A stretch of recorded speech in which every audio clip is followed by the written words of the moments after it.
Israel actually plans to exterminate the entire Arab Muslim population of the world. And the Muslims know this. And this is why their jihadism and their excesses have some basis in reality. They're trying to survive because they know that Israel simply is interested only in genocide and exterminating all the Arab people, bringing them under complete domination. And the Israelis are always exterminationists. Are they creating a Christian-Muslim war? Yes, that's all deliberate. See, there is no Christian-Muslim war. Now, I have filed legal papers in this town here before in a law case that I have going on, in which I state frankly that 1 billion Christians and 1 billion Muslims are now at a war to the death with each other, and the only victor will be the state of Israel, because Israel is getting rid of all of its rivals and all of its competitors at one fell swoop. It's a brilliant move, and it's also totally calculated and ruthless. Is the real enemy Israel? Yeah. Or Zionism, world Zionism. The state of Israel is nothing. It never has been anything. It's the tiniest state in the world, yet this is the most important state in the world. It's the most important state to the entire United States government because they put the interests of Israel before every other consideration, including the United States.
Well, Ezra is the dominant intellectual of the 20th century, and 4 of his proteges have been named have been given the Nobel Prize for Literature after he edited the work.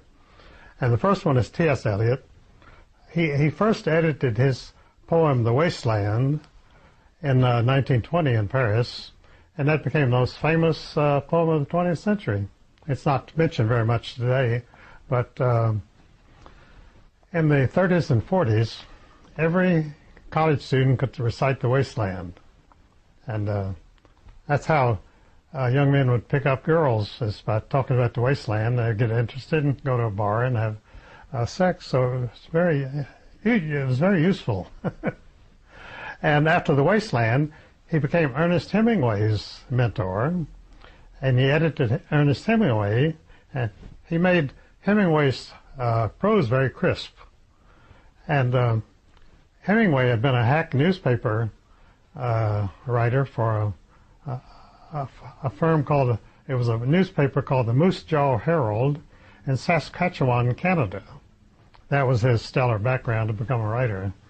And so Pound took his material and tightened it up, and he just had a knack for doing that. He could edit anybody's. See, the people, his proteges were all very dissimilar people. T.S. Eliot was a very stuffy Harvard graduate. Ernest Hemingway was a doctor's son from Chicago. His father committed suicide, and he committed suicide when he was 61. And I think one of his sons has committed suicide. So they have a knack for it. And so that was 2 of his proteges. And then William Butler Yeats is in all the anthologies.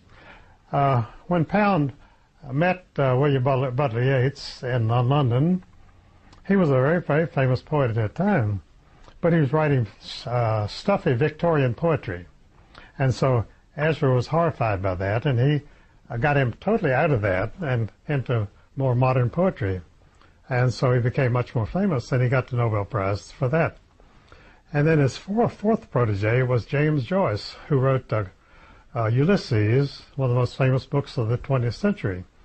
And Pound edited that, and James Joyce was a terrible writer, and he edited his prose, and that became the most famous book of the 20th century.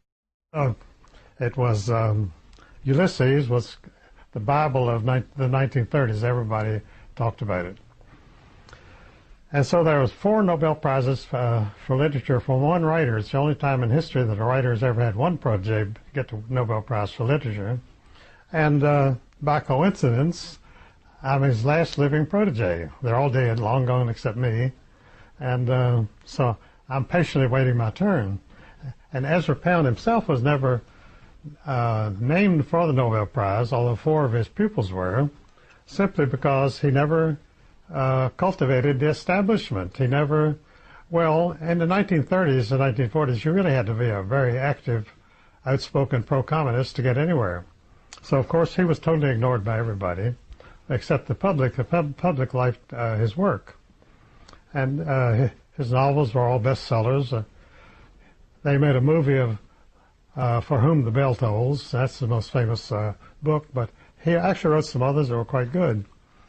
So Ezra had these 4 proteges who had got the Nobel Prize when I met him, and he really jumped on me and started whipping me into shape.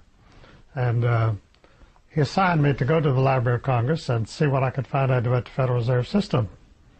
Well, I really had a knack for research, and I found out the entire history of the Federal Reserve System, which is the greatest swindle ever known in history, where a group of private bankers conspired criminally to take over the money and credit of the United States, which they did in 1913, and they passed the Federal Reserve Plan through the Democratic Party in Washington, D.C., and it became a law of Congress. And this law handed over to this private bank all of the money and credit of the United States, which was a pretty good day's work. And they've kept it ever since, because they set it up as a monopoly so that the stock of the Federal Reserve banks could never be traded publicly. It could only be handed down in a family, or if a corporation bought the bank that owned it, they became possessors of the stock. You've never been able to buy, since 1914, you've not been able to buy a share of Federal Reserve Bank stock on the market anywhere. And that is monopoly. That's what they have. It's a monopoly.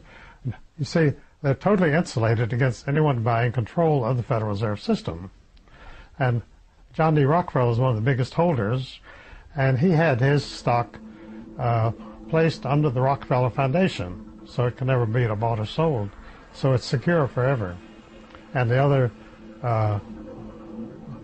people who bought control in 1914, they were the Schiff family and the Warburg family.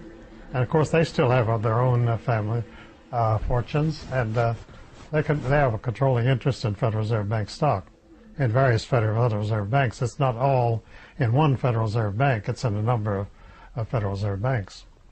And I think most of the holders of Federal Reserve Bank have at least stock in at least 5 of the Federal Reserve banks. What are the consequences of having the Federal Reserve control the monetary system of the United States?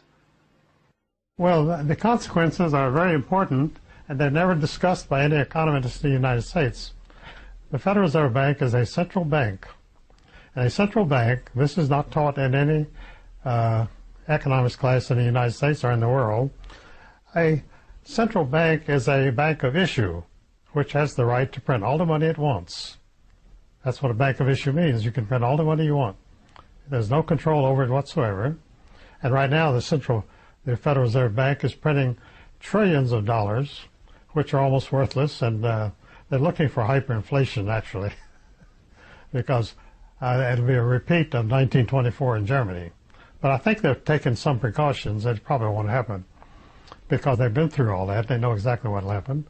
And in hyperinflation, the money becomes worthless to the point where you have to have a wheelbarrow full of currency, paper currency, to buy a loaf of bread, which is normally worth 18 cents at that time. So they don't want to go through that again, so they're taking care of that. But the Federal Reserve has printed so much of this paper fiat currency, debt money, that it's overloaded the world. China and Japan have trillions of dollars of our so-called national debt, which is our currency.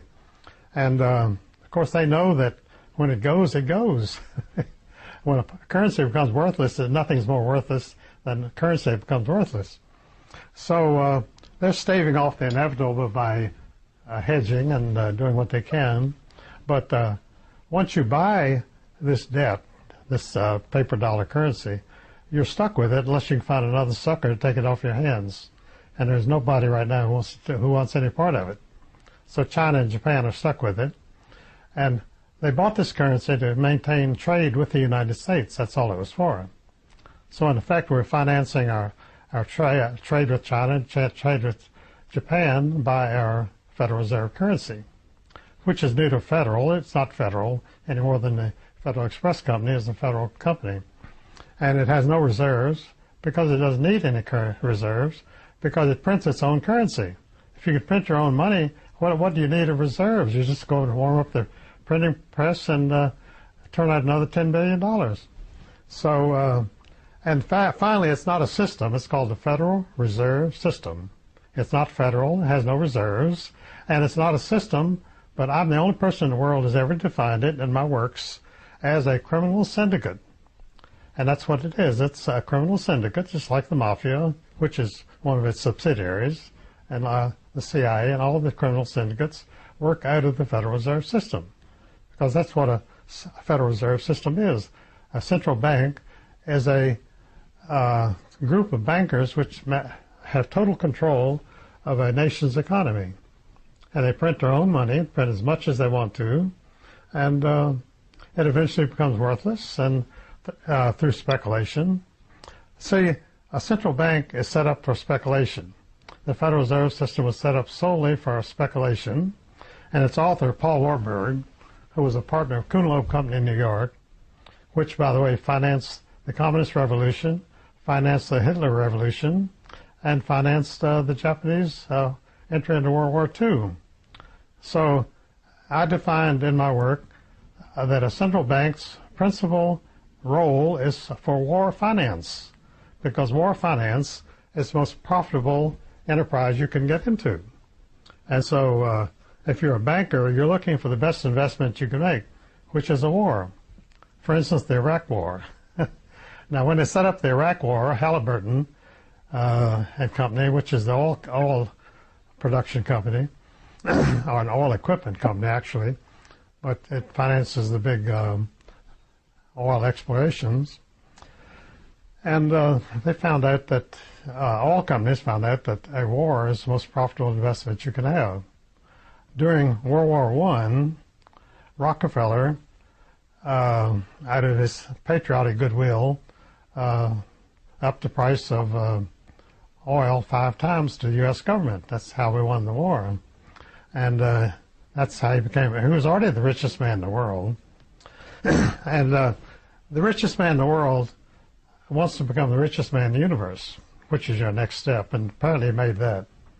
So that's what it comes. People wonder why a billionaire wants more money.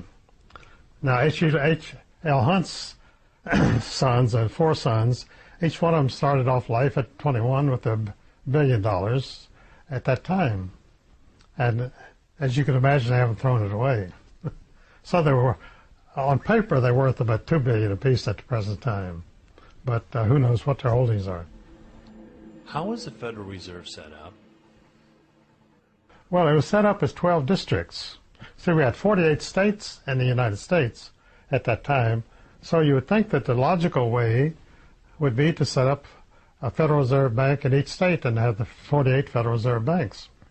But instead, they carved the United States into 12 districts of their own, which they called Federal Reserve districts. And these 12 Federal Reserve districts are actually the government of the United States. They override the states and they override the federal government. And not many people know that. They don't know that this is the Federal Reserve System of the United States. the Federal Reserve districts. Why didn't the American people rise up or say something about it? They didn't say anything about it because it was a hidden conspiracy. Now I'm always called a conspiratologist, and people say I see conspiracies everywhere. But as I told a reporter for the Dallas Morning News a couple of years ago in a front page story, I said I've never had to invent a conspiracy in my life. There are more conspiracies than I can possibly write about. So it's not a question of seeing conspiracies under every bed. It's a question of seeing conspiracies in every commercial activity and every political activity that goes on in this country. Because they always have a hidden agenda, which means that the conspirators have to keep their identities concealed. And it's always criminal in nature because they always have some criminal objective to attain by operating this conspiracy. That makes it all persons involved in a conspiracy for a criminal purpose automatically become criminals, criminally liable. And that is the case of everybody who has anything to do with the Federal Reserve System. They're criminally liable for participating in a criminal conspiracy. And there's no other definition that you can make because under law, a person who is involved in a criminal conspiracy is a criminal. And that's the upshot of the whole thing. There's nothing more to be said. Why doesn't Congress control the money? Well, Thomas Jefferson and the writers of the Constitution specifically designated the Congress to control the money. And they designated that the monetary unit of the United States would be gold and silver. There is no specification anywhere in the Constitution for paper money. And what the Federal Reserve conspiracy of 1913 did, it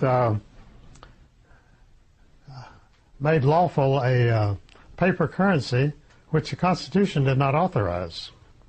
But they passed it through Congress, so it became public law of Congress, and that made it official that the Federal Reserve dollar became the monetary unit of the United States as paper currency, which totally defied the Constitution, which provided that only gold and silver could be the monetary unit of the United States, and that only Congress would control the monetary unit of the United States.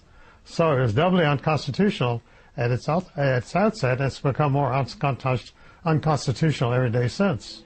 Is there any gold left in Fort Knox? No one knows. I worked with a man named Edward Durrell who spent quite a fortune of his own, probably $100 million, trying to prove that there was no gold in Fort Knox. And apparently I was able to prove it, but they never published the fact that it's not there. And they had a number of congressmen go to Fort Knox, and they led them deep into the bowels of the earth, about 50 floors down in elevators.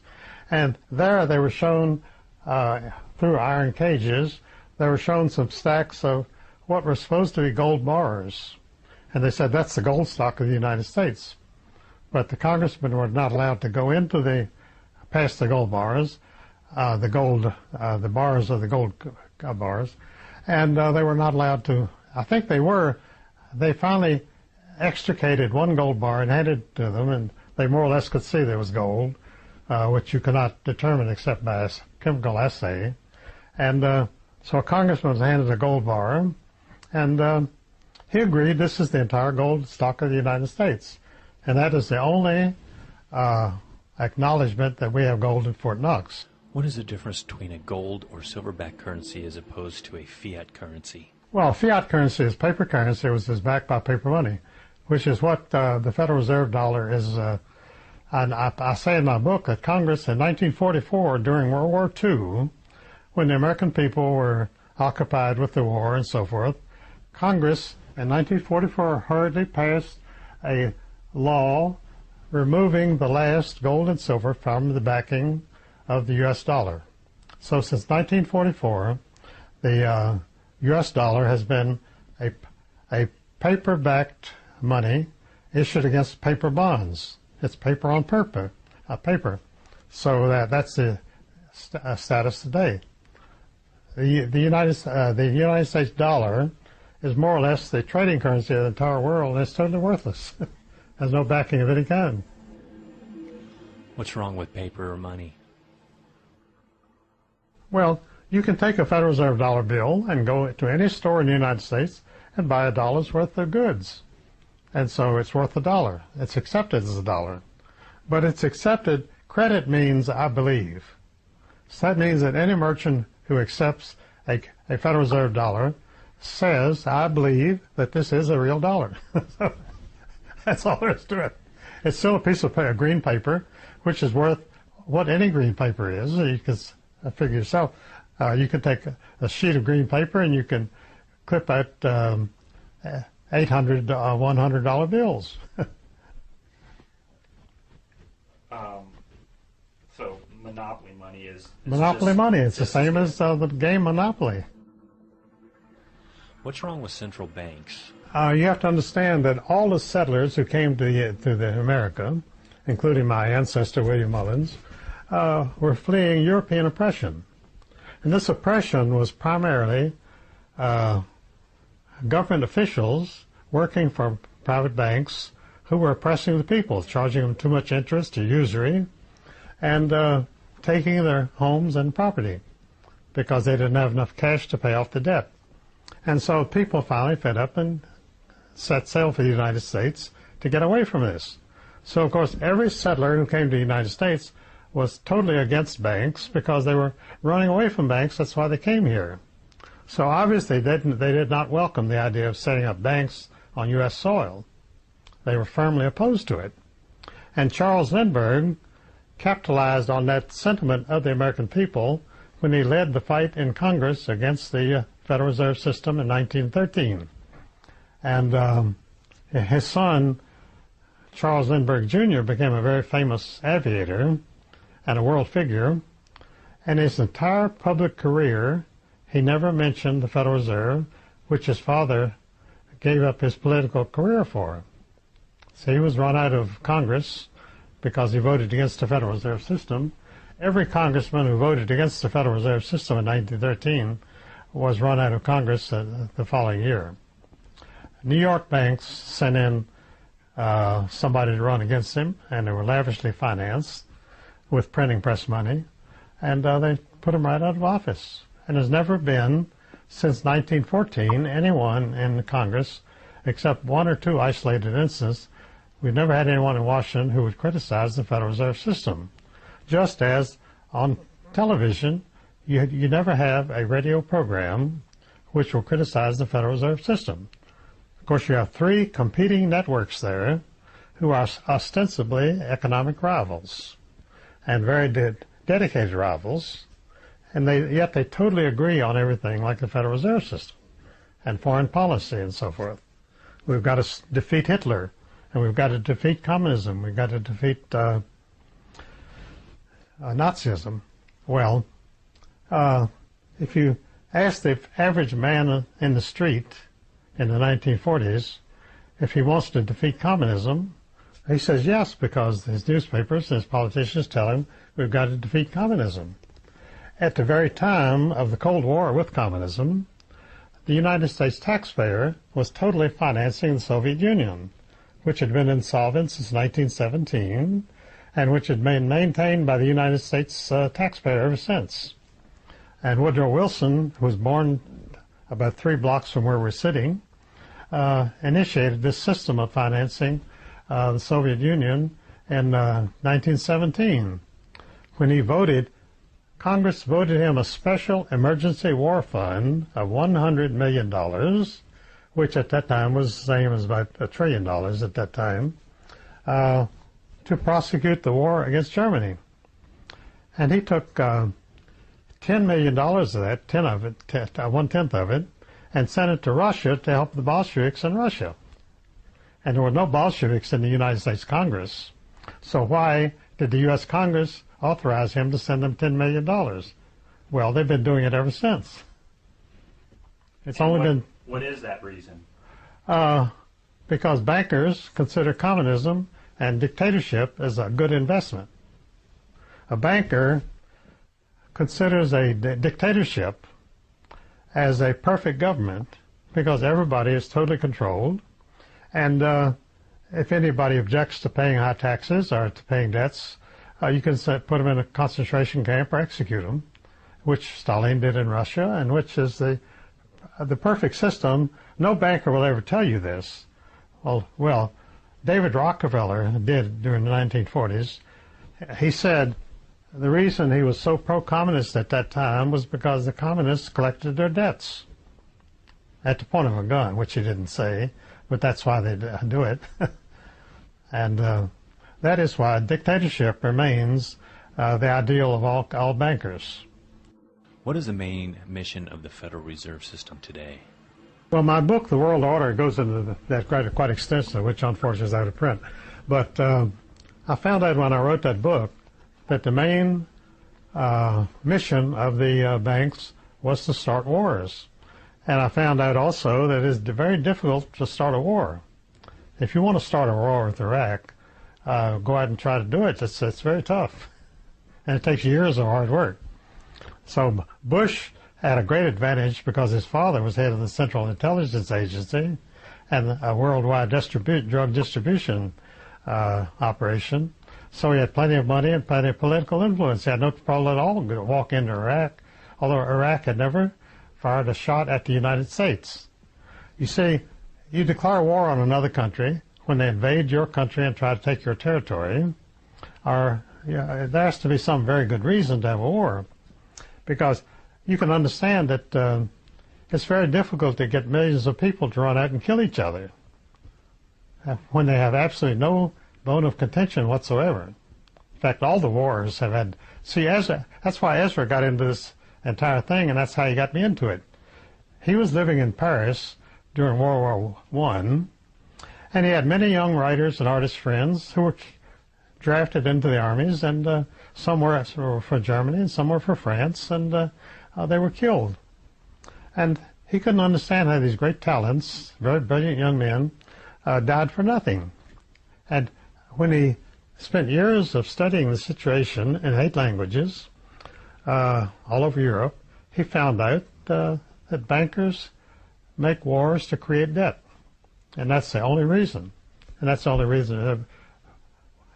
We went to war against Germany in World War I and World War II at a time when by census, 52% of the population of the United States was of German origin. So this was like a civil war. The bankers, the central banks of Europe, and they couldn't have World War I. They'd been wanting World War I since 1885. But the central banks of Europe had already bankrupted every country in Europe. And it was impossible to have a war. They didn't have enough money. There wasn't a country in Europe, England, France, Germany, Russia. There wasn't a country in Europe which could finance one day's war anywhere. So that's why they were conspiring in the United States to get the Federal Reserve System passed, because the Federal Reserve System was conjured up simply to make World War I possible. Without the Federal Reserve, there would never have been a World War I. No American would ever have died in World War I. So you can say they were murdered by the bankers, because that was the only reason they were there.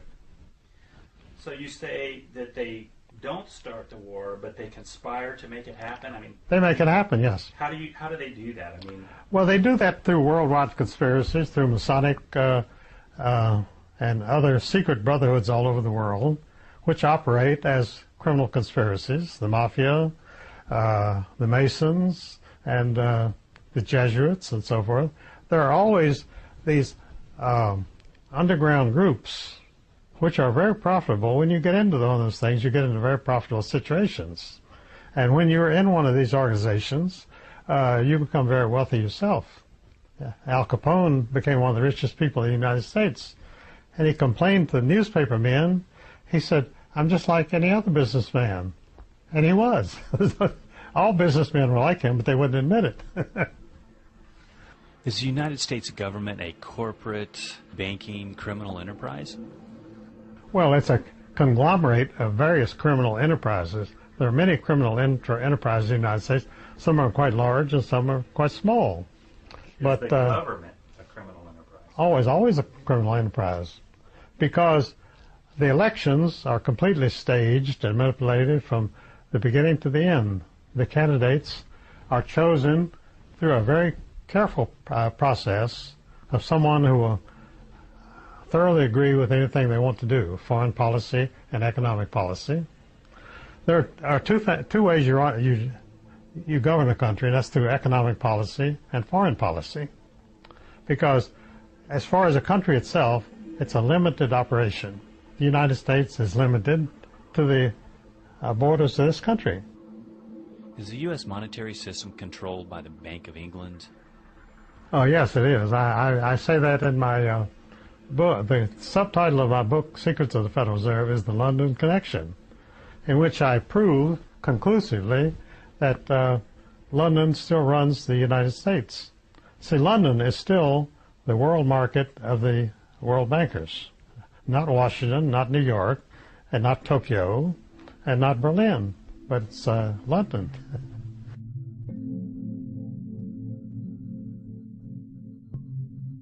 George Bush went public after I published this book. It had been published for about almost a year, and I'd sold maybe 100 copies because I never advertised my books. They were never reviewed. Nobody paid attention to it. And George Bush Sr. was president at that time, and in November of whatever year it was, he started going on the television and talking about the New World Order. And of course, the only book on the World Order is my book. So I sold out immediately, which was very disconcerting because I have no publishing company, and I had to go and print another edition. And so it's out of print again right now. But people are begging for copies. In fact, they sell copies on the internet for very large sums because it's the only book. What is the World Order? The World Order is a conglomeration of people who agree on the same goals, and they run the world. So it's a conspiracy of bankers and politicians and political leaders, and it's mostly it's what is loosely known as capitalists. And a capitalist is not a person who makes capital, he's a person who has capital, and he can make investments. That's what a capitalist is. And he makes investments that make money, more money, and that's all capitalism is. You invest in things that make more money than you have already. So when H.L. Hunt was the richest man in the world, he was buying whole radio networks. In fact, I helped him set up a television network, and he was going to have his own television network. At that time, there were still 3 networks, and he was going to set up a 4th because he had so much money that there was no problem for him at all to set up a television network. And it's a good thing for him he didn't do it because he would have been murdered if he had started his own television network. He wouldn't have lived 6 months because that is real power. They didn't care how much money he made, that he was the richest man in the world, but it's when you take over the levers of power that you become dangerous. And when he had his own television network, he could have ruled the whole world. So he would have been killed, there's no question about it. Why is it that people don't seem to care? Well, in the 1930s, scientists wondered how Hitler could rule Germany and Stalin could rule Russia. These were vast territories. He could rule them with practically no army. And the answer was they had discovered during the 1920s that adding sodium fluoride to the drinking water made the people very passive.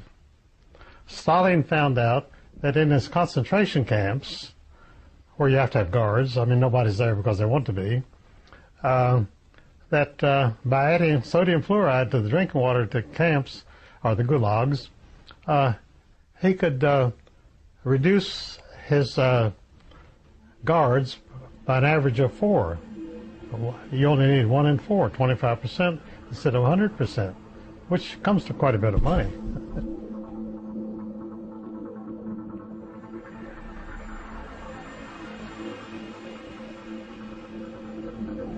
Sodium fluoride is a byproduct of the manufacture of aluminum, which is a very complicated, well, you have it in Florida. It's a very complicated manufacturing process, and a byproduct of the manufacture of aluminum is sodium fluoride, which is a very dangerous chemical and is very expensive to dispose of. So somebody came up with the imaginative premise that maybe sodium fluoride could be used to add to water, and maybe it would help prevent cavities in children in their teeth. There was never any study conducted on this, and no proof whatsoever that this was true. But Congress, with the judicious application of bribes, passed a bill enacting sodium fluoride addition to water supplies all the United States. And we haven't had a revolution since. And we had one-party government ever since. Why did America get involved in World War II? Well, it was inevitable because World War II was simply a rerun of World War I, exactly the same cast of characters. And in fact, it was the same person, Colonel Mandell House, whose father was a Rothschild agent during the Civil War. And the senior House managed to have runners, privateers, bring cotton from the South to the British mills so that they could operate during the Civil War. So he made a lot of money, of course. And at the end of the Civil War, Colonel House was the only person in the state of Texas who had any money. So he took over the entire Democratic Party in the southern states, which were occupied territory, and still are. You still have two political parties in the South. They're called the Carpetbaggers and the Scalawags. The Carpetbaggers are the Republicans, and the Scalawags are the Democrats. And you have exactly the same government now that you had in martial law in 1865, with the same people running everything. It's a perfect setup because everybody knows each other, everybody agrees with each other. There hasn't been a political contest in any southern state since 1865. Is there a difference between carpetbaggers and scallywags? Well, there is a difference. The difference is in the name. One group calls themselves Republicans, and the other calls Democrats. The Republicans are not Republicans, and the Democrats are not Democrats. As I say, they're carpetbaggers and scalawags, but they're not known. The press doesn't use those terms because it's offensive to some people. Some people would be offended by that. Was the United States ever really a true republic? I don't know that we were. I really do not. Because the people who rewrote the... we started off with the Articles of Confederation. See, that's where the Confederacy comes from. Because when the southern states seceded from the Union, they were exercising the prerogative which they had been given during the Articles of Confederation to secede at any time. You see, the Articles of Confederation gave every state complete autonomy over its own power, over its own people. And so the southern states in 1860 decided to secede from the Union, which they had a perfect right to do. But in 1787, they rewrote the Articles of Confederation, and it was actually a secret convention of Masons in Philadelphia, and they rewrote the Constitution to create a federal government, mainly for the borrowing power. The bankers wanted a country which could have a borrowing power and which could pay back the money, and that was not possible under the Articles of Confederation.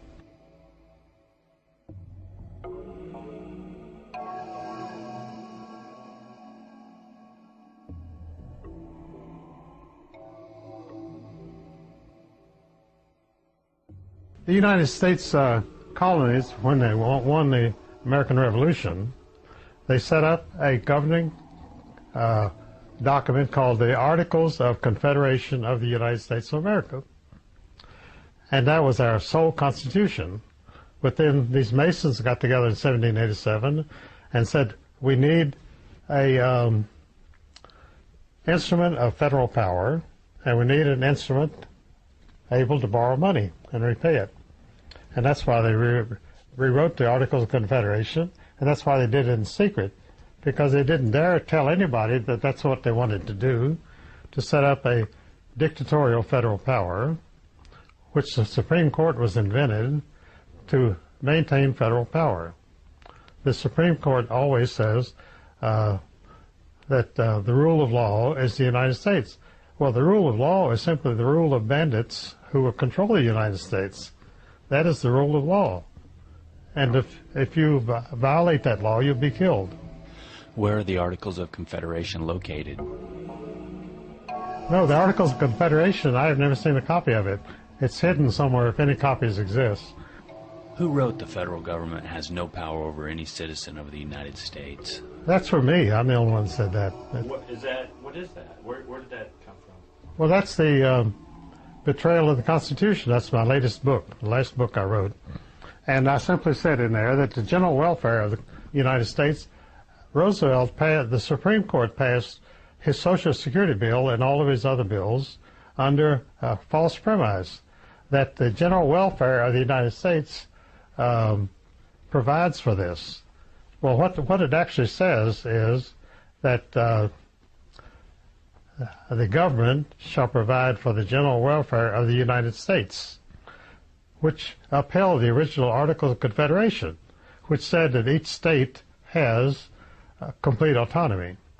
And therefore, the bill for the general welfare of the United States is the bill upholding the Articles of Confederation. But they perverted that the Constitution says that you have to uphold the general welfare of the states, which is what it says. And all of the government programs for citizens are totally illegal because only a state has the power over a citizen. The Washington government has no power. The Washington government is in the seat of government, which is Washington, D.C., and it only has authority in the 24 square miles of the District of Columbia and has no power on any state in the United States. That is why Governor George Wallace of Alabama threatened to arrest FBI agents who were creating revolution in the state of Alabama, which he had every legal right to do as a governor of the state of Alabama, because Washington had no power to send an FBI agent into the state of Alabama without Governor George Wallace's permission, which they didn't have. Is the dictatorship of the federal government the reason George W. Bush is in office today? Oh, yes. That was simply a plebiscite, actually, just like Hitler had in Germany in 1920. In fact, the Bush family has very deep ties to Nazi Germany. Oh, yes. Well, in fact, the United States government in Washington has carried out many of Hitler's policies, which he was unable to do because he didn't rule long enough. He had on his plans to bomb the nation of Yugoslavia before he attacked Russia, because he knew that he had to knock off the Slavic population in Yugoslavia before he would be able to attack Russia. And so he launched an attack against Yugoslavia, and time ran out on him on June 4th, 1944, when he attacked, on June 42 it may have been, when he attacked Russia. He had to attack then, although he had not yet subdued Yugoslavia. And so a loyal Nazi named President Bill Clinton finally carried out Hitler's plan of attacking Yugoslavia, and he bombed it into oblivion. That was carrying out the original Nazi program. Because certainly the people of Arkansas, where Clinton was from, had no interest in bombing Yugoslavia. And I could give you many parallels of government action in the last 25 years, which is carrying out the policies of Adolf Hitler. Who financed Hitler's war? A good friend of mine, Tony Sutton, wrote a book called Wall Street and the Rise of Hitler, and he wrote a second book called Wall Street and the Rise of Bolshevism, which are out of print now. Tony's dead. But the books are absolutely authentic, and it absolutely proves that every step of Nazism was financed by Wall Street bankers, and every step of communism was financed by Wall Street bankers. And the Wall Street bankers are tied into international moneylenders? Well, they're tied into the consortium of central bankers of the entire world. the Bank of Italy, the Bank of Japan. And so, well, these are people who've learned to work together, so they do very well. How is the Bush family tied into World War II? Well, I always have to start my lectures on Bush by pointing out that the Bush family itself has no background at all. The Bush family was had worked for the Harriman family, and Jacob Schiff at Kuhn Loeb Company, which I mentioned earlier, he financed John D. Rockefeller in the Standard Oil in New Jersey, which became the world oil monopoly, and he financed the Harriman brothers in the Northern Pacific Railroad, which developed the whole western half of the United States with tremendous property rights along the right-of-way of that railroad, which made it probably the richest corporation in the country. And so the Harrimans, of course, made billions of dollars, and they, as really wealthy people did, they had to have somebody to finance, to handle their money. So they hired a young couple, a young family, the Bush family, who were Wall Street operators. They became their money managers. And that's all they did was manage money for the Harriman family. And so, by the way, Averell Harriman became a world agent for the bankers, and his exploits were memorialized in a series of books by Sinclair Lewis, who was a very popular novelist in the 1930s, about a invented character. He called him Lanny Budd, and this was a very wealthy young man who traveled around the world on a first-hand knowledge of world leaders. He was welcomed into their offices and directed policy for them. And Averell Harriman actually wound up, from 1942 to 1944, Stalin had a nervous breakdown when Hitler invaded Germany, and they had to send Averell Harriman as the world agent of the world bankers to Moscow as ostensibly as U.S. ambassador, and he went into Russia and was the actual dictator of Russia from 1942 to 1944, because Stalin was totally immobilized by his nervous breakdown. And so the whole World War II would have collapsed if Averell Harriman hadn't gone in and kept it going by running Russia from behind the scenes. And of course, at that time, Russia was fighting Nazi Germany. So theoretically, Averell Harriman and the United States were Nazi Germany's biggest enemies. And finally, the Russian army didn't sweep through Germany and conquer Hitler, but that was done through Averell Harriman. There was nothing that Stalin accomplished whatsoever, but nobody knows that. But this is the connection of the Harrimans with Hitler. They actually defeated Hitler, but what they did, they laid Germany waste and it became an American colony, our colony of the world bankers, and has been occupied territory ever since. Both Germany and Italy, Germany and Japan, have been totally occupied countries since 1945. Can you talk about your book, The $5 Trillion Cold War Hoax? Well, the $5 trillion Cold War hoax was exposed by Norman Podhoretz, who's one of the big Zionist propagandists in the United States. He was the editor of Commentary in New York City of the American Jewish Committee, which was the unofficial Bible of world Zionism. Commentary carried very serious articles by respected writers on economic and political things. It was like the Foreign Relations, Council on Foreign Relations publication, Foreign Affairs. These were the Bibles of people in the State Department and in Congress to read. They had to read these articles to know what was to do, and that's how they got their instructions. And so anyway, Norman Podhoretz published his autobiography a few years after the Cold War, and he stated in his autobiography, which was for the elite, of course, the average person would never read it, he stated quite frankly that the only purpose of the Cold War was to arm Israel to fight the Arab nations. We're in Iraq today because Podhoretz armed Israel in the 1940s, 50s. See, all this came out of the Paris Peace Conference at Versailles in 1919. There's a book called 1919, Paris and Versailles, and that's a very important book. It tells you everything that was done at the Versailles Peace Conference, and one of the main things was a very vigorous Zionist conference at the World Peace Conference in 1919, and the Zionists got everything they wanted, including Woodrow Wilson, who was a very ardent Zionist himself. So he put Brandeis, who was the head of the World Zionist Organization, which was a very powerful position, he put him on the Supreme Court of the United States.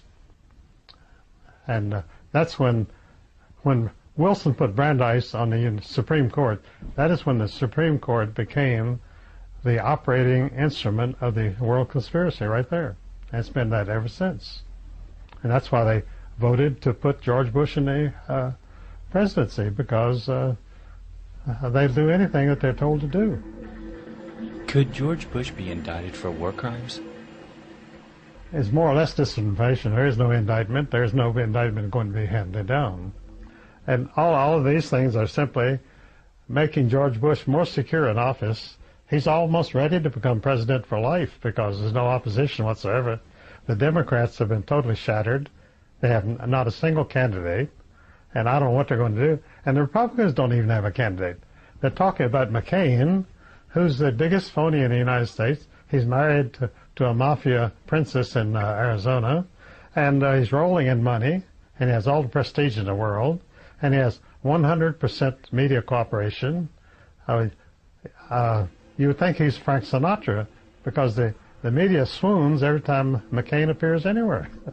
Could Zionists make George Bush a so-called leader for life? Well, I think it could happen very easily, because we've elected puppets ever since 1900, when the bankers really took control. Well, he's got advisors who could change that very easily and then could know exactly how to do it. There's certainly certain regulations you'd have to follow, and you can make him president for life. Don't forget, Napoleon made himself emperor for life. Napoleon was a complete nobody. You got to remember that the American people are drinking fluoridated water every day, so they can't object to anything.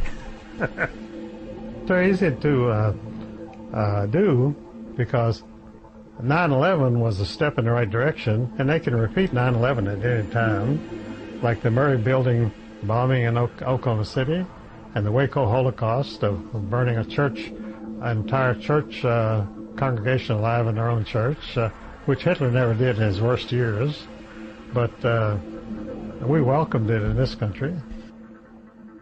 The CIA will support any dissident group, no matter how far out you are. If I had started a religious group or a political group at any time during the last 50 years of my career, I would have immediately gotten CIA support. What do you mean support? Financial support and political support. You'd be allowed to operate. And the FBI would not come in and shut you down tomorrow morning, because that is only done by orders from Washington. Well, they like to have fringe groups all over the country of any persuasion. They really don't care what you believe or what you do, as long as you do something. They're used to manipulate the population, because some people are going to be very enthusiastic about whatever goofy thing these people espouse, and other people are going to be fiercely opposed to it. So right away you've got opposition and conflict right away, which is just handed to you on a silver platter. You don't have to do anything. All you do is turn these people loose and have them attack each other, and you've got a war on your hands. Do you think the Zionists are planning a war in the United States? Oh, yes. Well, what I think that they're having problems right now, because the fluoridation of the water and the medical establishment has made the children in schools so passive, and the working people so passive, that they don't object to anything. They didn't even, there was no opposition at all to going to war in Iraq, which was the flimsiest thing we've ever done in the history of this country, because Saddam Hussein had never fired a shot in this country, and he'd never posed any threat to the United States of America. There was not one American in the United States who was afraid of Saddam Hussein. And our army goes marching into Iraq and pulls down his statues and throws him into prison. And they have a problem with trying him, which is that he had been a loyal asset of the CIA for 40 years. And it's hard to get rid of one of your most faithful officials over a number of years. He didn't just appear on the scene 2 years ago. He's got a 40-year history with the CIA, which most of the employees don't even have. I mean, what's it all about? Well, all of the foreign policy organizations in the world, at the end of World War I, the Rothschilds organized a number of groups called, one was the Royal Institute of International Affairs in London. It's called Chatham House. And that is the think tank of all of Europe today. And although its headquarters in London, the real headquarters are in Brussels, which is the headquarters of the Lambert family, which is part of the Rothschild family. And Brussels has been running the world since, we had an ambassador to NATO for many years, because NATO, the North Atlantic Treaty Organization, was headquartered in Brussels. And of course, there was no coincidence that it was headquartered in Brussels, the headquarters of the Lambert family, which is part of the Rothschild family. It was simply a family company. Who do international bankers support for their control? NATO and the Council on Foreign Relations and the Royal Institute of International Affairs are all very heavily financed, and if you become affiliated with them in some minor capacity, you'll have an annual salary of, say, $100,000, unlimited expense account to travel around the world on missions and stay at the most expensive hotels, and charge accounts at the most expensive shops to buy your clothes and so forth. And in other words, you become part of the international elite, and you live like a millionaire. Whether you have a dime of your own or not, it doesn't matter. And they will pay all these expenses until you make one mistake. If you give one wrong interview or say the wrong thing publicly, why, your history, that's your last day. And no one will ever hear of you again. And that happens quite frequently. What do the corporate bankers have to hide? What they've got to hide is their affiliation and control of all these foreign policy organizations. See, we have the Foreign Policy Institute and Foreign Affairs, the think tank magazine of the World Policy Organization, and all these are very expensive operations. And so they're all run by very trusted and faithful employees, and they do their job every day. They're at the office every day. They don't run out on you, they don't rat on you, anything. They're dependable. And they have that job for as long as they live, and they know that. So they do their jobs, and they do whatever they're told. And it doesn't matter how goofy it is. You can do something as goofy as invading Iraq on the basis of information about WMDs that do not exist, weapons of mass destruction, and get away with it, because these people are accustomed to doing really goofy things that nobody in their right mind would believe in 1 minute. And they're very serious about it, and they have the background. Are people like President of Harvard University or President of Yale University, or they use a lot of corporate presidents, like the Aluminum Company of America president, and people like that, General Motors president, who have stature, and they can do or say anything, and nobody challenges them whatsoever. And that's what reputations are for. They're for people they can use. For instance, I've been a world-known author for 50 years, and yet my name is almost completely unknown, except it's all over the Internet, because on the Internet they have no control. But in the world media, on television, you'll never see me on television, because I've told people repeatedly that when you see anybody face appear on your television, that means that that person is totally safe and totally owned by the establishment. Who controls the United States government today? Well, it's a conglomerate of various criminal enterprises. There are many criminal enterprises in the United States. Some are quite large and some are quite small. Is the government a criminal enterprise? always a criminal enterprise, because the elections are completely staged and manipulated from the beginning to the end. The candidates are chosen through a very careful process of someone who will thoroughly agree with anything they want to do, foreign policy and economic policy. There are two ways you govern a country, and that's through economic policy and foreign policy. Is the Federal Reserve controlled by the Bank of England? Oh, yes, it is. I say that in my book. The subtitle of my book, Secrets of the Federal Reserve, is The London Connection, in which I prove conclusively that London still runs the United States. See, London is still the world market of the world bankers.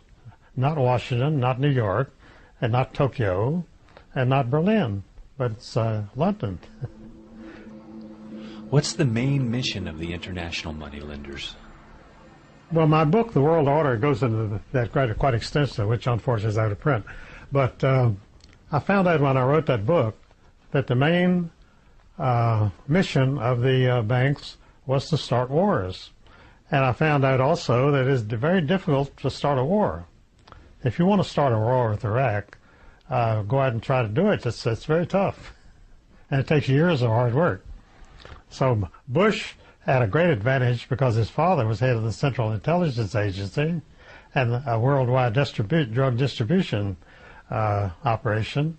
So he had plenty of money and plenty of political influence. He had no problem at all to walk into Iraq, although Iraq had never fired a shot at the United States.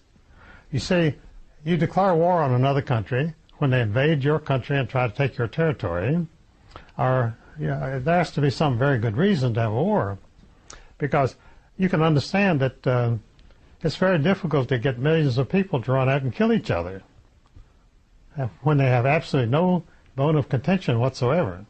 In fact, all the wars have had... See, that's why Ezra got into this entire thing, and that's how he got me into it. He was living in Paris during World War I, and he had many young writers and artist friends who were drafted into the armies, and some were for Germany and some were for France, and they were killed. And he couldn't understand how these great talents, very brilliant young men, died for nothing. And when he spent years of studying the situation in 8 languages all over Europe, he found out that bankers make wars to create debt. And that's the only reason. And that's the only reason.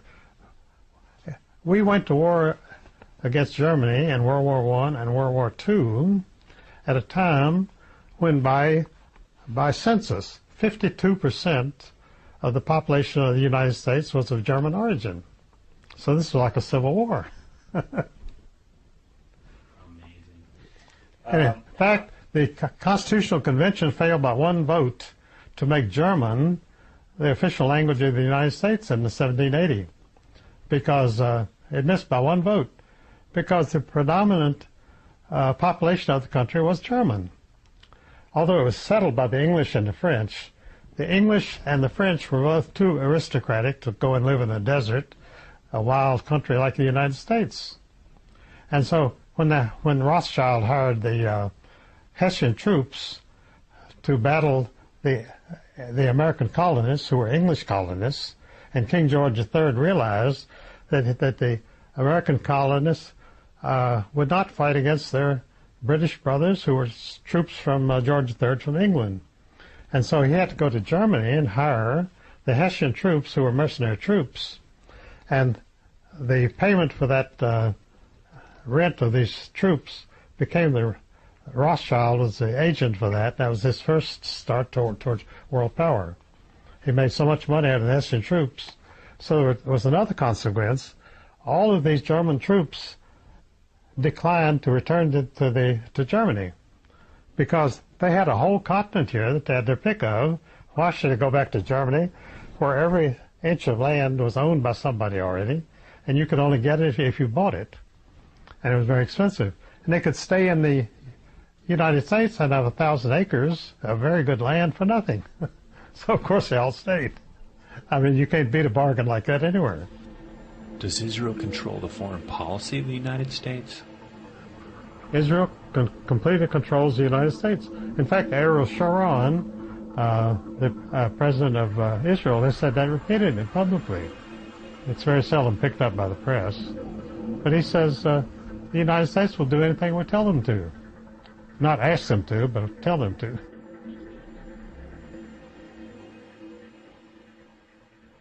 When Zionism was first proposed in the early 1920s, you see, during World War I, they got the Balfour Declaration for a national home for Israel, and that was pushed through the British Parliament by Lord Rothschild.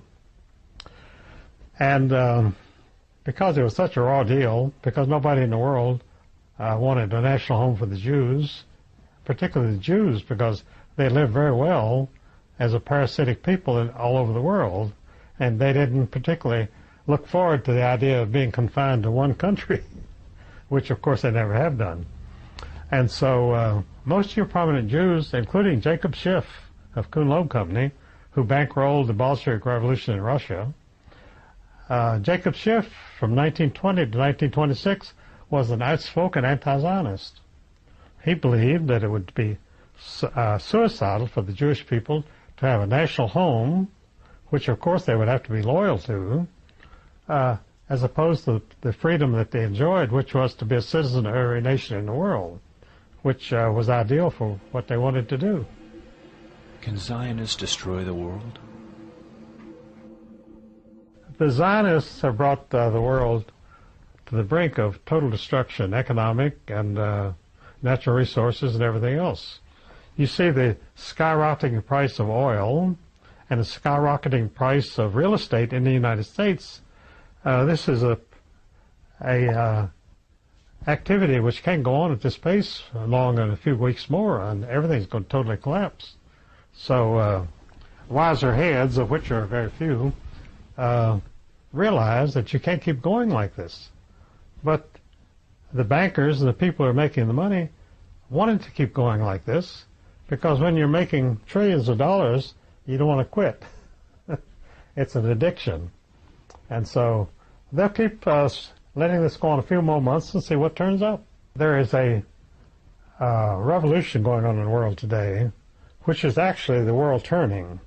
As the world turns, it goes to a certain phase and another phase and another phase. And that's where we are now. Everything is changing, but we can't see it because it's not a day-to-day change. But there is, well, the Internet was one example, because under the Internet, people like myself, which have all media totally closed, television, newspapers, and yet I've become a internationally known writer just by doing it myself. And it can be done. So things are not static. Things are less static than they've ever been. And I look for, right now, you see you have a new generation coming up every 20 years. And that new generation wants to make itself felt. They want to make its presence known. And so every 20 years you're facing an utter revolution, because the 20-year generation, many of them from wealthy families, are from prominent families, and have some stature in themselves, and many others are totally penniless and have no background whatsoever. But they create a place for themselves. I started my own publishing company because they told me on Wall Street that they couldn't print my book because the banks would close them down on Monday morning. So I found a child psychologist who would publish my Federal Reserve book. So it can be done. And the publishing media and communications are advancing at a very breathless rate. So you don't know what they're coming up with in the next 6 months. Don't forget they put a bill through Congress to control the Internet, and it was ruled unconstitutional by the Supreme Court, because it was totally unconstitutional. There was no justification for it forever. The Supreme Court represents the occupation government, because the government is always an occupation government, representing somebody else. The government does not represent the American people, because the democracy is supposed to be representative government. Now, Washington today does not represent any American, except in a very tenuous way. Was 9/11 an inside job? 100%. What I called it publicly, I was quoted in the New York Times after 9/11, I said it's a typical government operation. And I don't know anybody that said it better. And that appeared in the New York Times in the Frank Rich column, and Frank Rich printed it, but he didn't offer any rebuttal. Is it a United States government job, or is it a Zionist inside job? Well, it's more a Zionist inside job, Okay. because the Zionism is the government in Washington. Everybody knows that. So the United States government is controlled by Zionists. Yes. Well, in Congress, have you ever heard any congressman stand up and make a speech denouncing Israel? Well, you won't. With that said, and these bankers know that, their time could be limited, no Yes. matter how much money they got, what would they be capable of? Well, right now they're capable of staying on top of the current, and they have enough money to buy into anything they want to. So they're trying to keep control. But of course, they have no control over the internet. Anything can come on the internet. And so they're just trying to ride it out.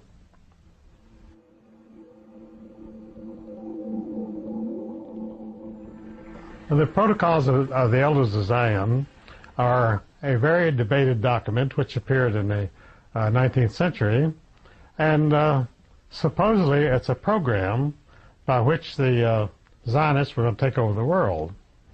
The techniques that they would use to do this, by controlling communications and education and governments and so forth. And it's a very detailed program for exercising power. And so this document was immediately denounced, and the Zionists denied that it ever existed and so forth. But it was finally brought before a court in Basel, Switzerland, and a judge ruled that the Elders of Protocols of Zion was a forgery. And of course, a forgery is an illegitimate copy, an unauthorized copy of a real document. So the judge's ruling that the Protocols of Elders of Zion was a forgery established that there was a real document somewhere called the Elders of Protocols of Zion, although none was produced. And so ever since then, whenever you mention the Elders of Protocols of Zion, they say, well, that was ruled a forgery by the court in Switzerland. And it was ruled a forgery, which meant that it was a copy of a document that it existed somewhere. I mean, when you forge a check for $100, there has to be an original check somewhere for $100 that you forged. So the Elders of Protocols of Zion is the same thing. The fact that the court ruled that there was such a document meant that there is such a document somewhere and is eventually produced. Henry Ford was the most famous publisher of the Elders of Protocols of Zion, although it's been published in millions of copies ever since 1870. And the reason that Henry Ford published this, as you know, he was an automobile maker, and the fact is he was a very successful manufacturer of automobiles, and because he was so successful, he became the richest man in the world in 1927. The New York Times named him as the richest man in the world. Well, as the richest man in the world, he became fair game, so bankers set about trying to buy control of his stock and control of his company. And he needed capital to expand. He was expanding so rapidly, he needed a lot of capital. He needed hundreds of millions of dollars to keep his motor car company going or to sell it to somebody else. So he tried to borrow the money from Kuhn-Loeb and the Wall Street bankers, and they told him they'd be glad to lend him the money, but they wanted controlling interest. In other words, he had to give away the company. It would no longer be his. So he was very indignant about that because he was a Michigan farmer, and he didn't like being robbed. And so he began to publish articles about these Jewish bankers that tried to rob him, and he made a crusade out of it. He launched a newspaper called the International Jew, which became a series of books, which I think were 9 volumes, which told the background of the Jews as white slavers. They were very active in slavery. They brought slavery to America. And their adventures in alcohol. They were behind the, after Prohibition, they became the biggest liquor manufacturers in the world. Most of it was cheap whiskey, which was cut with raw alcohol, which blinded hundreds of people and killed many thousands more. And it was typical of their operations because killing people wholesale seems to be a get-rich-quick idea that if you can kill thousands of people, you're going to be very rich.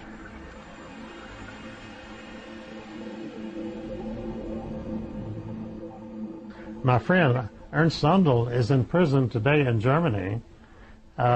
He's finally been charged after about 8 years of being in prison before they ever leveled a charge against him. And so the charge is inciting racial hatred.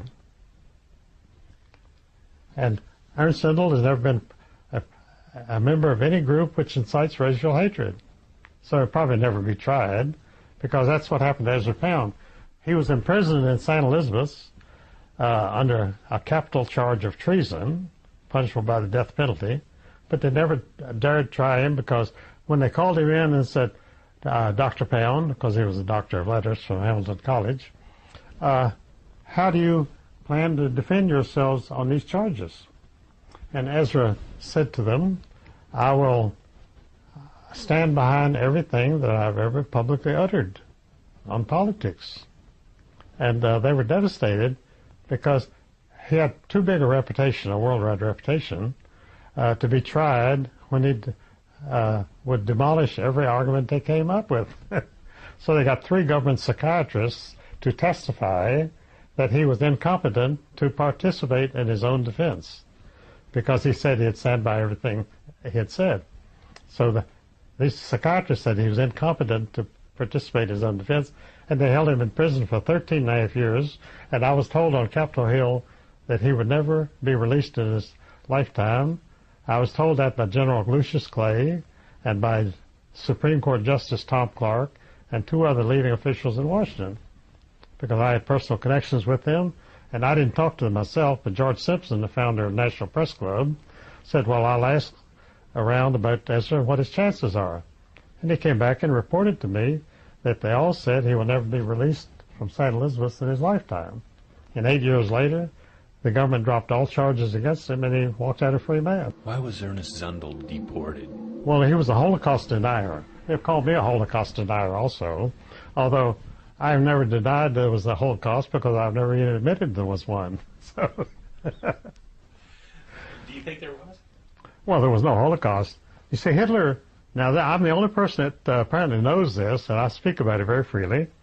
In the waning wars of World War II, when the Allies started to bomb Germany very heavily, Hitler moved all of the Jews out of German cities into rural areas in these camps.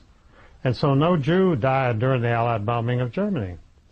And that was he was holding them as a bargaining tool because he knew he was going to lose the war, so he could negotiate the terms of surrender by the fact that he had saved the Jews from extermination. So now he's known for the fact that he exterminated the Jews. So the Zionists flipped all this around Oh, they flip everything around. in their favor. For the name hate monger, which they've called me many times, and a hate monger is a person who criticizes Israel. That's all that matters. That's the only definition of a hate monger. Is there a difference between a Jew and an Israeli? Oh no, because the Jews are the occupants of Israeli. Although the Palestinians lived there, it was originally their land, but they were dispossessed, and so they're not considered as existing. Palestinians have no rights according to Israel. I think according to Israel, nobody has rights but Jews. Well, they have a perfect claim because they say God gave them a real estate deed to the property, and which they refuse to show anybody. but it's considered valid. Are the Jews God's chosen people? Well, that occurs in the Old Testament.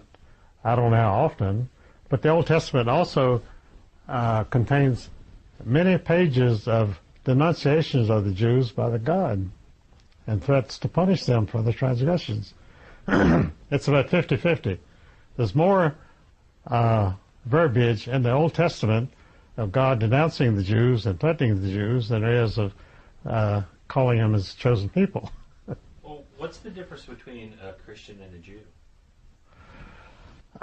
Theoretically, biologically, we're the same people. We're human beings. Well, the Jewish people, according to my book, The New History of the Jews, the Hebrews got their name from Habiru, Habiru. And Habiru meant bandits in the Old Testament. So these people were known as bandits all over the Middle East. But the Jews have their own book, which is called the Talmud. And in the Talmud, which is the Jewish Bible, they continually denounce Mary as a whore and a prostitute, and Jesus as a madman, and sometimes as a homosexual. And so it's totally anti-Christian. But they've never bothered to explain any of these accusations. But they're rabbis studying this for all their lives, so they apparently conclude that it's absolutely true, and there's no apology for using those terms. And of course, a billion Christians who have some belief in Christianity resent this very much about Mary and Jesus being all these foul names. So this is done simply to keep passion stirred up between the various religions. Is the CIA controlled by Zionists? Well, my book, The World Order, has the only history of the CIA. I went through at least 6 histories of the CIA, which were between 800 and 1,000 pages apiece. And from that, I got the entire history of the CIA. And I have it all in 10 pages in my book, The World Order. I'm sorry I don't have one with me. But as I say, this so-called friend carried off a copy about a month ago. I told him, I said, this is my print copy. I got to reprint this book. And he said, I'll get it back to you in a week. And I haven't heard from him in 3 weeks. Tell me about that. How does that start in your book, and where does it go? Well, I give the entire history of the CIA, which was formed in 1940 in London by the British General Staff. And the chief architect of the CIA, which was established as a branch of the Secret Intelligence Service, SIS of England, which was established by the Bank of England in 1694 and became the best intelligence service in the United States because it had unlimited funds because that was financed by the Bank of England. It was simply a private intelligence agency for the Bank of England, just like the FBI is a private intelligence agency of the Federal Reserve System. When they had the Ruby Ridge Massacre in Idaho, I was traveling there and lecturing at that time. And so I did a talk show, and there was a young interviewer who was asking me about this, and I said, he said, well, what about all these police units that are attacking Ruby Ridge? And I said, those police units are all Federal Reserve police units. And he said, there's no such thing as a Federal Reserve police. And I said, they're all Federal Reserve police. Who do you think pays them? And he cut me off. It's the only time I've ever been cut off on a talk show in my life. The thing went dead. What is it? You think people just don't want to know, or they just think, or what? Well, when you tell them the real facts, they don't want to admit it. And so the only thing is to hang up the phone. Or attack you. Well, they do that constantly. Whenever once they hang up on you, whenever your name is mentioned, if somebody says, why don't you have Eustace Mullins on? They say, listen, I had him on on this program, and he practically wrecked my whole program. And that's true. I've taken 50 talk shows hosts off the air in the last 50 years. Never with any intention to do so, but I would say more on the air than they wanted their audiences to hear. And so they would close down the show rather than risk having somebody like me appear on the program again. Is Mossad connected to the CIA? It's part of the same operation. In fact, Mossad is generally credited with being totally behind 9/11, and that was a Mossad operation, that they had a squad of Mossad people on hand at the time it happened. And the New York Times and the New York Times and the New York Post both printed stories after 9/11 that 85% of the Muslim world believed that it was a Mossad operation. Well, when 85% of people believe anything, it's worth noticing. But the New York Times printed this to show how insane the Muslims are. And it kind of backfired. It gave legitimacy to what they were saying.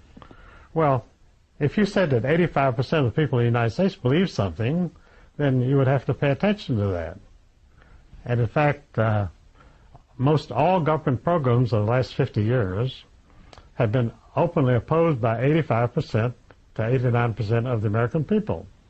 So what do we have except an occupation government? Because when we have a government which is approved by 10% of the people, something is wrong.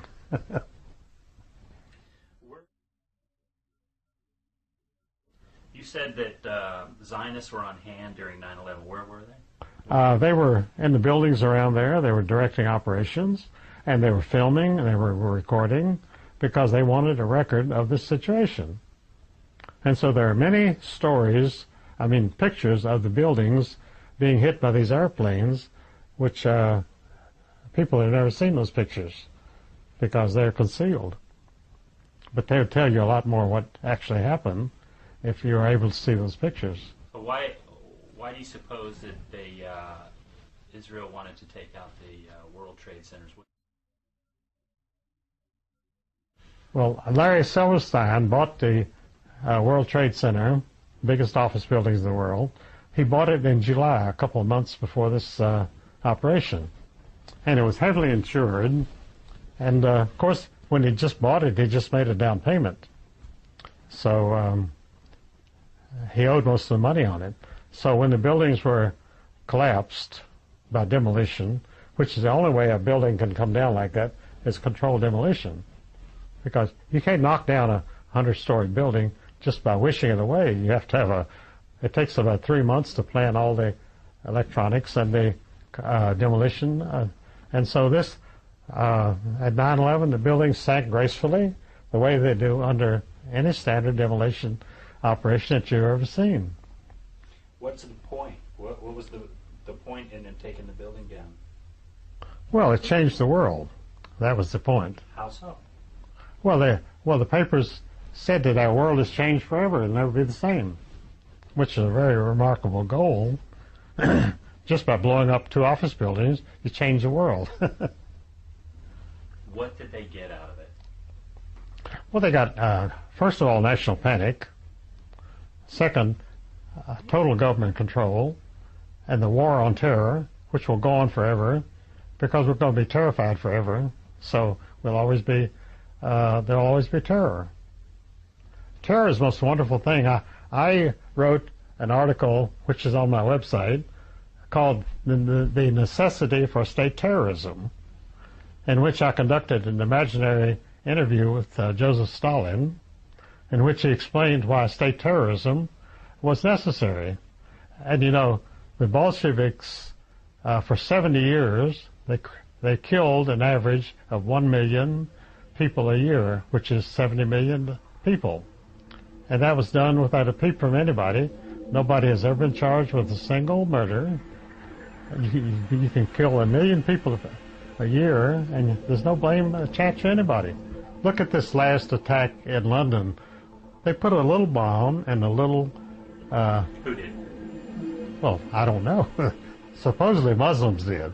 But it looks like a standard Mossad operation, because I don't know why any Muslims wants to bomb the London subways. because they ride it to work every day. Okay, Israel attacked the United States on 9/11. Yes. They got Iraqi oil. Yeah. They got they're going to have Iran oil. Yes. They're going to have Syrian oil. And Saudi Arabia. And we kind of got that now, but in a kind of roundabout way. Well, Saudi Arabia apparently has been playing a double game all the way, because the Saudi princes have always banked their money in Switzerland, apparently with Jewish banks. So the so-called Saudi billions are apparently completely controlled in Switzerland by Jewish bankers. The central bank mechanism has enabled the Jews to control all the banks of the world, because central banking is just that, centralized banking. That's all central bank means, that it's centralized banking. And if it's centralized, the Jews can come in from anywhere in the world and gain control of it. So they control through debt. Yeah, through debt. Well, control through debt means control through unpayable debt. It's debt that can never be paid. The interest will never catch up with the debt itself. So is that what they did to the United States government? And is that how they're controlling it? Oh, yes. So the United States government went and borrowed money for wars, and now it can never be paid back, so they're under the control of the... Well, that's why you have the big spenders, starting with 1933 with Roosevelt. You've had big spenders ever since, because the more spenders you have, the more debt you have, the more interest the banks make. It's a win-win proposition. For bankers. For bankers. And it's a ruinous proposition for any nation in the world. As I pointed out, since 1885, the Rothschilds were trying to start a world war, because the Zionist International Congress at Basel, Switzerland, has called for 3 world wars. At the end of the Third World War, they would control the entire world. At the end of the Third World War? Which we are now. Are we in World War III now? Well, I just filed a court paper in which I pointed out that 1 billion Christians are fighting a war to the death against 1 billion Muslims, which will leave Israel in charge of the world, which was predicted at the 6th International Zionist Congress in Basel, Switzerland in 1896. They had a speaker there who said, we're going to have three world wars, and in 1896 there had never been a world war. And so after the Zionist Congress in 1896, you had World War I, World War II, and now we have World War III.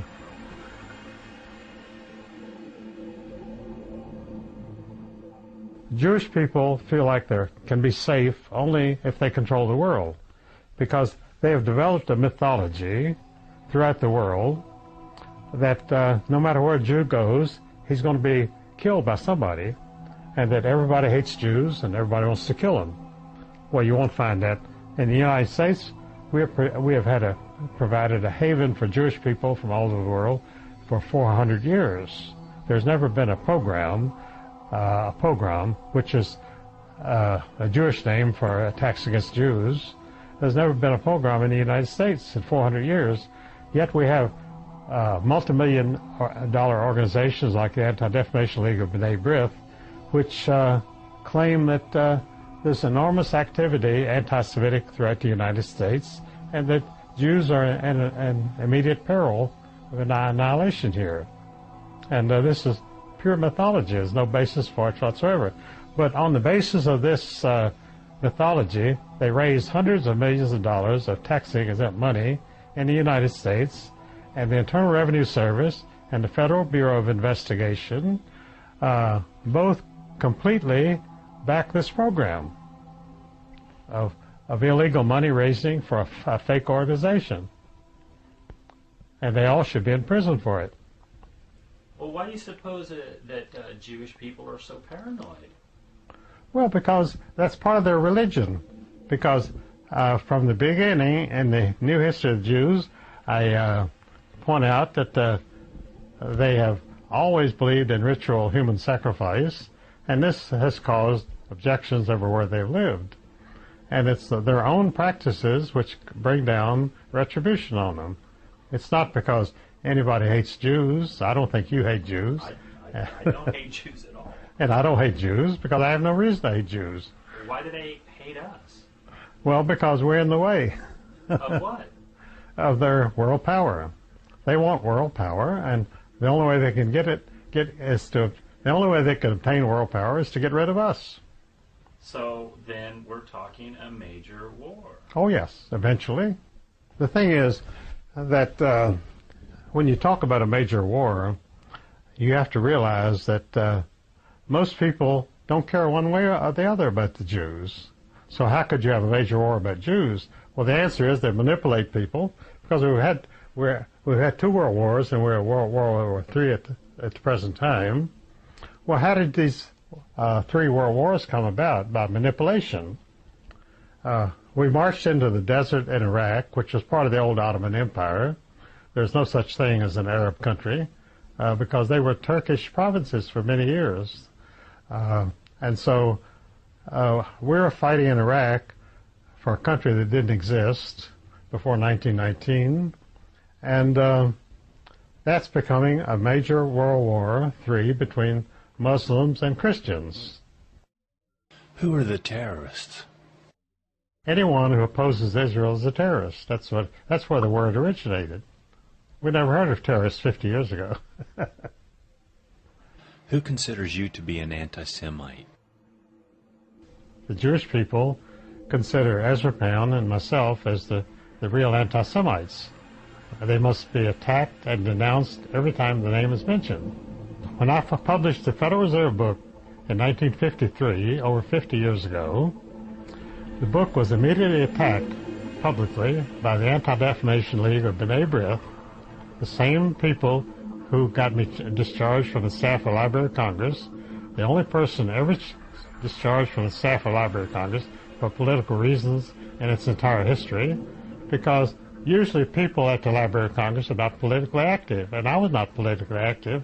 I had never voted in an election at the time that I was fired from the Library of Congress. So that shows you what an activist I am. Do you think that they are going to stage another 9/11 event? Oh, they almost have to. It has to be something further. I've said for a year, at least a year, that they've got to have another 9/11. And I don't know what they're going to do.